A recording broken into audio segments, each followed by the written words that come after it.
ভিডিওটা কালকে করেছি কিন্তু আপলোড করা হয়নি। তো গতকালকে যেহেতু রাখি পূর্ণিমা ছিল, তো পাশের বাড়ি এই দিদিটা মানে ছোটো থেকে এদের রাখি পড়ায়। আর আমরা যেহেতু ঝাড়খণ্ডে থাকি তাই এখানে সবাই নট বেঙ্গলি, বেঙ্গলি তো আছে অনেক দূরে কম বেশি। তো রাখি পড়াচ্ছে আর আমি বলছিলাম ওই দিদিটাকে যে জানো আমাদের কলকাতায় শুধু রাখি না, ভাইদের আর একটাও রিচুয়াল আছে, সেটা হলো ভাইফোঁটা। তো বলছে সেটা আবার কি? আমি বলছি সেটা ভাইদেরই করে, ওটাতেও অনেক নিয়ম আছে। তো ওরা বলছে না আমাদের এখানে তো এরকম হয় না, এখানে বাইরে অ্যাকচুয়ালি ভাইফোঁটাটা আমি দেখিও না। আর বিয়ের পর ঝাড়খণ্ডে আমার ফার্স্ট রাখি, তো আমি দেখছিলাম, এনজয় করছিলাম। এখানে যেন কপালে লাল টিক্কা দেয়, তারপরে ধান, ধান না ওই চাল টাইপের কি দেয়।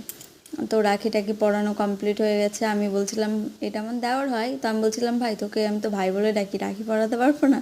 বলছে না সম্পর্কে কেমন হয়ে যায় না? তো আমি বলছি হ্যাঁ সেটাও।